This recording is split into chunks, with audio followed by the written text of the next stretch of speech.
Hello friends, स्वागत है आपका साइंस और टेक्नोलॉजी की इस नई दुनिया में। इस वीडियो में हम आपको बताने जा रहे हैं कंस्ट्रक्शन के काम में इस्तेमाल होने वाली कुछ ज़बरदस्त और एडवांस मशीन्स के बारे में, जिनके काम को देखकर आप पूरी तरह से हैरान रह जाएंगे।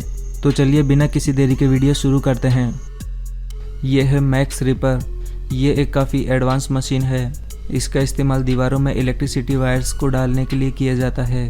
ये मशीन दीवारों में पतली पतली नालियाँ बनाने का काम करती है। इस छोटी सी मशीन को दोनों हाथों से पकड़कर दीवार से लगाकर चलाया जाता है। ये मशीन दीवार पर काफ़ी आसानी से एक नाली बनाती जाती है। फिर इस नाली में पीवीसी वायर केसिंग डाल दी जाती है। इसके बाद इस केसिंग में से इजीली इलेक्ट्रिसिटी वायर्स पास किए जा सकते हैं। ये है वेंगर। ये एक एयरलेस पेंट स्प्रेयर है, जिसकी मदद से आप किसी भी सरफेस पर आसानी से पेंट कर सकते हैं। इस स्प्रे पेंट का इस्तेमाल बड़ी बड़ी बिल्डिंग्स में वॉल पेंटिंग के काम को जल्दी से निपटाने के लिए किया जाता है। इस तरह से किए गए स्प्रे पेंट दीवार पर काफ़ी अच्छी फिनिशिंग देते हैं और इनकी ड्यूरेबिलिटी नॉर्मली ब्रश से किए गए पेंट की तुलना में कई गुना ज़्यादा होती है। और रोलर ब्रश के मुकाबले भी ये स्प्रे पेंट 3 गुना ज़्यादा तेज़ी से पेंट कर सकता है। और इस स्प्रे पेंट की मदद से दीवार के साथ साथ वुडन फर्नीचर और मेटल पर भी आसानी से पेंट किया जा सकता है। ये है स्केट ट्रॉवेल। ये एक कमाल की मशीन है। इसका इस्तेमाल प्लास्टर को फिनिशिंग देने के लिए किया जाता है। ये एक इलेक्ट्रिक मशीन है। इसमें आगे की तरफ एक सर्कुलर ट्रॉवेल लगी होती है और इसमें पीछे की तरफ एक लंबा हैंडल दिया गया होता है। इस हैंडल की मदद से इस ट्रॉवेल को प्लास्टर के ऊपर चलाया जाता है। आप देख सकते हैं कि कैसे ये मशीन फ्लोर को फिनिशिंग देते जा रही है। और ये मशीन फ्लोर के साथ साथ खड़ी दीवार पर भी लगे प्लास्टर को फिनिशिंग देने का काम आसान बना देती है। दीवार पर प्लास्टर की फिनिशिंग के लिए इसमें पानी की भी ज़रूरत होती है, इसलिए इसके ऑपरेटर को दीवार पर प्लास्टर करते समय अपनी पीठ पर वाटर टैंक भी लेकर चलना होता है। यह है रोल ऑल। ये एक कमाल का पेंटिंग ब्रश है। इसका इस्तेमाल राउंड या फिर स्क्वायर ऑब्जेक्ट्स को पेंट करने के लिए किया जाता है। इस ब्रश टूल में 2 रोलर्स को एक दूसरे के परपेंडिकुलर लगाया गया है, जिस वजह से इस ब्रश टूल की मदद से लोहे के गोल पाइप या फिर किसी स्क्वायर ऑब्जेक्ट को जल्दी और काफ़ी आसानी से पेंट किया जा सकता है। और इसमें हैंडल लगाकर इस टूल की हाइट को भी बढ़ाया जा सकता है। यह है वैक्यूम लिफ्टर। यह भी एक शानदार टूल है।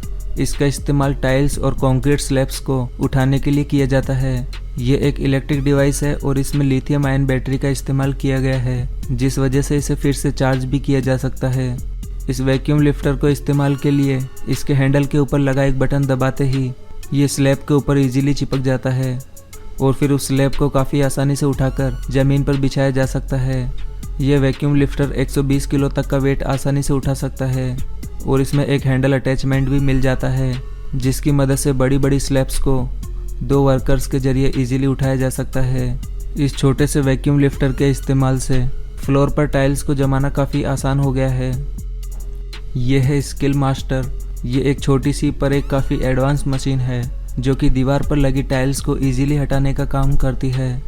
इसमें आगे की तरफ लगी चीज़ल टाइल्स को इजीली दीवार से हटा देती है और इस मशीन में कुछ और भी अटैचमेंट मिल जाते हैं, जिनकी मदद से और भी कई सारे काम इस मशीन की मदद से किए जा सकते हैं।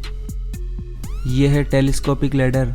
इस लैडर को टेलीस्कोपिक लैडर इसलिए कहा जाता है क्योंकि इस लैडर को फोल्डिंग स्टेट में देखने पर यह एक टेलीस्कोप की तरह ही लगती है। इस लैडर में एक advance lock and release system भी दिया गया है, जिस वजह से इस लैडर को इजीली एक्सटेंड और फोल्ड किया जा सकता है। और ये लैडर अलग अलग साइजेस में अवेलेबल है। ये लैडर 150 किलो तक का वेट काफ़ी आसानी से ले सकती है।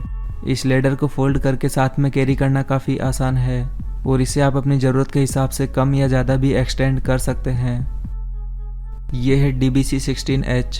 ये एक advance rebar cutting and bending machine है, जो कि सरियों को मोड़ने और काटने का काम करती है। इसमें सरियों को मोड़ने के लिए इस पर सरियों को सबसे पहले फिक्स किया जाता है और फिर इस मशीन का एक बटन प्रेस करने के बाद ये मशीन सरियों को इजीली मोड़ देती है। ये मशीन सरियों को 0 से 180 डिग्री के बीच में किसी भी एंगल पर मोड़ सकती है। और सरिये को काटने के लिए इसमें सबसे पहले सरिये को आगे की तरफ फिक्स किया जाता है और फिर यह मशीन इस सरिये को इजीली काट देती है। ये मशीन 16 mm तक के सरियों की इजीली बेंडिंग और कटिंग कर सकती है। यह है प्लेटन ट्रेजर।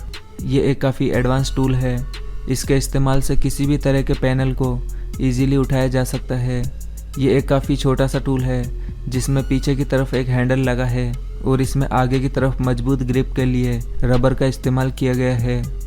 ये टूल 75 किलो तक का वेट आसानी से उठा सकता है। इस कमाल के टूल की मदद से वुड, फाइबर, स्टील और यहाँ तक कि ग्लास पैनल तक को भी इजीली उठाया जा सकता है। ये है मल्टी ट्रॉवेल। नॉर्मल से दिखने वाले इस टूल के काम को देखकर आप हैरान रह जाएंगे। ये एक रेडियस एडजस्टेबल ट्रॉवेल है। इसमें लगी स्टील ब्लेड को मल्टीपल शेप में एडजस्ट किया जा सकता है। इसकी ब्लेड को कॉन्वेक्स और कॉनकेव शेप देकर गोल पिलर्स और राउंड सरफेस पर इजीली चलाया जा सकता है, क्योंकि नॉर्मल ट्रॉवेल की मदद से राउंड सरफेस पर प्लास्टर करना काफ़ी मुश्किल काम होता है। इस टूल की ब्लेड को एडजस्ट करना भी काफ़ी आसान होता है। इसे आप अपनी ज़रूरत के हिसाब से किसी भी शेप में एडजस्ट कर सकते हैं। यह है गैडा लिफ्ट। ये मशीन मल्टी स्टोरी बिल्डिंग्स में कंस्ट्रक्शन के काम को आसान बनाती है। ये एक पूरा लिफ्टिंग सिस्टम होता है जिसे कंस्ट्रक्शन वाली साइट पर इंस्टॉल किया जाता है। इसके छोटे छोटे पार्ट्स को मिलाकर इस पूरे लिफ्टिंग सिस्टम को बनाया जाता है। ये एक इलेक्ट्रिक लिफ्ट होती है जो कि 2 पटरियों के बीच में चलती है। इस लिफ्ट की मैक्सिमम हाइट 62 फीट तक हो सकती है। यह लिफ्ट मैक्सिमम 250 किलो तक मटेरियल को ऊपर लिफ्ट कर सकती है। इसमें अलग अलग सामान को लिफ्ट करने के लिए अलग अलग अटैचमेंट कंटेनर मिलते हैं। इन अलग अलग कंटेनर को बिना किसी टूल के इजीली चेंज भी किया जा सकता है। इस लिफ्ट की मदद से कंक्रीट ब्रिक्स और सीमेंट से लेकर ग्लास पैनल तक को आसानी से लिफ्ट करवाया जा सकता है। यह है कंक्रीट स्टैंपिंग। कंक्रीट प्लास्टर के ऊपर डिफरेंट टूल की मदद से डिफरेंट डिजाइन्स बनाने को ही कंक्रीट स्टैंपिंग कहा जाता है। इसमें सबसे पहले कंक्रीट को अच्छी तरह से फिनिश किया जाता है और फिर इस कंक्रीट के ऊपर इस प्रकार के स्टैंप रोलर चलाए जाते हैं। इन रोलर्स को काफ़ी सावधानी से इन कंक्रीट के ऊपर चलाया जाता है, जिससे इस रोलर पर बने स्टैंप कंक्रीट पर आ जाते हैं। ये रोलर्स कई अलग अलग प्रकार के हो सकते हैं। इस तरह की स्टैंपिंग ज़्यादातर वॉकिंग ट्रैक्स के ऊपर दी जाती है और ये कंक्रीट स्टैंपिंग स्टील फ्रेम के जरिए भी दी जा सकती है। इस क्लिप में आप देख सकते हैं कि कैसे ये वर्कर कंक्रीट के ऊपर एक फ्रेम और एक हथौड़ी की मदद से ब्रिक्स की डिजाइन बना रहा है। यह है रूबी टूल। इस टूल का इस्तेमाल मल्टीपल टाइल्स में एक पर्टिकुलर जगह पर होल करने के लिए किया जाता है। इस टूल को मेन टाइल के ऊपर फिक्स करके उसका नाप ले लिया जाता है और फिर इस टूल को एज इट इज़ दूसरी टाइल पर रखकर उस होल को मार्क कर दिया जाता है और फिर इस जगह पर एक ड्रिल की मदद से होल कर दिया जाता है। इस टूल की मदद से किए गए होल एकदम परफेक्ट पोजीशन पर होते हैं। यह है स्प्रे गाइड। स्प्रे मशीन द्वारा पेंट करना तो काफ़ी आसान होता है, लेकिन स्प्रे पेंट को एक लिमिटेड एरिया यानी कि एक लाइन में स्प्रे करना काफ़ी मुश्किल होता है। इसीलिए इस स्प्रे गाइड टूल का इस्तेमाल किया जाता है। यह टूल किसी भी स्प्रे पेंट के नोजल के आगे फिक्स किया जा सकता है। यह टूल स्प्रे पेंट को एक लिमिटेड एरिया में स्प्रे करता है। इस टूल का इस्तेमाल 2 अलग अलग कलर के बीच में एक शार्प लाइन बनाने के लिए भी किया जाता है, ताकि दोनों कलर का मिक्सअप ना हो।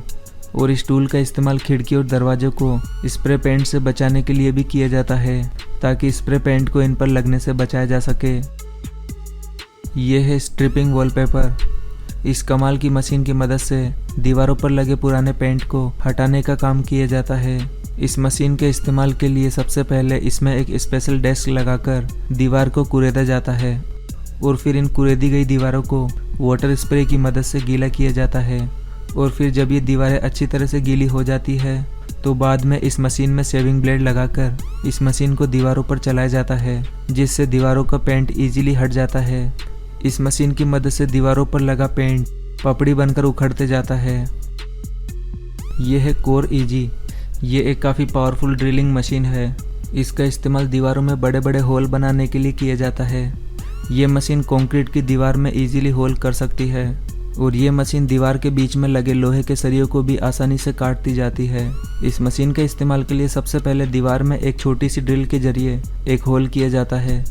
फिर इस होल से इस मशीन को कनेक्ट करके इस मशीन को इसमें सेटअप किया जाता है। इस छोटी सी ड्रिल मशीन की मदद से किया गया ये होल ही इस मशीन को दीवार में ड्रिल करने के लिए गाइड करता है। इस मशीन के इस्तेमाल से आप अपनी ज़रूरत के हिसाब से दीवार में छोटा या बड़ा होल कर सकते हैं। यह है स्किड रोलर। इस तरह के रोलर का इस्तेमाल कंक्रीट की सड़क बनाने के लिए किया जाता है।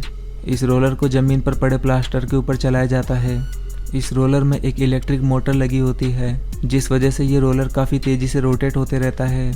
और इस रोलर को 2 वर्कर आगे की ओर लगातार खींचते रहते हैं, जिससे प्लास्टर इस रोलर के नीचे आकर दबते जाता है और इस तरह से एक सॉलिड कंक्रीट सरफेस तैयार होती है। इस रोलर के इस्तेमाल से काफ़ी जल्दी कंक्रीट की सड़कें बनाई जाती है। यह है concrete stone driveway making.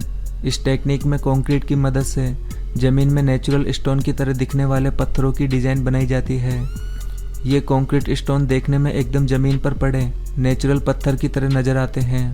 Concrete stone driveway बनाने के लिए सबसे पहले ज़मीन की ऊपरी लेयर को थोड़ा खोदा जाता है, फिर इन खोदे गए खड्डों के ऊपर पत्थर की शेप के फ्रेम लगा दिए जाते हैं और फिर इन फ्रेम्स के अंदर थोड़ा सा प्लास्टर डाला जाता है और फिर इनके अंदर लोहे के पतले तार की बनी एक जाली अच्छे से फिट कर दी जाती है। इस तरह से बीच में तार लगाने से कंक्रीट की स्ट्रेंथ बढ़ जाती है और फिर फाइनली इन फ्रेम्स को पूरी तरह से कंक्रीट से भर दिया जाता है और ऊपर से अच्छी तरह से फिनिश कर दिया जाता है। फिर इन कंक्रीट को स्टोन का कलर देने के लिए इन पर एक आर्टिफिशियल कलर डाला जाता है और फिर इन्हें अच्छी तरह से पॉलिश किया जाता है और फिर फाइनली इसको एकदम नेचुरल स्टोन की तरह बनाने के लिए इन्हें एक स्पेशल शीट की मदद से दबाकर नेचुरल स्टोन का टेक्सचर दे दिया जाता है। फिर इस कंक्रीट को सूखने के बाद इनके आउटर फ्रेम को हटा दिया जाता है। इसके बाद ये कंक्रीट स्टोन पूरी तरह से बनकर तैयार है। इस तरह से आप भी अपने घर या फार्म हाउस में नेचुरल कंक्रीट स्टोन ड्राइववे बनाकर उसकी सुंदरता को बढ़ा सकते हैं। आपको इस वीडियो में दिखाई गई सभी एडवांस मशीनें कैसी लगी, अपने विचार हमें कमेंट बॉक्स में ज़रूर बताएं। और अगर आपको ये वीडियो पसंद आया है तो प्लीज़ इसे लाइक और शेयर करना ना भूलें और ऐसे ही इंटरेस्टिंग और नॉलेज से भरे और वीडियोस के लिए हमारे चैनल को भी सब्सक्राइब करना बिल्कुल ना भूलें।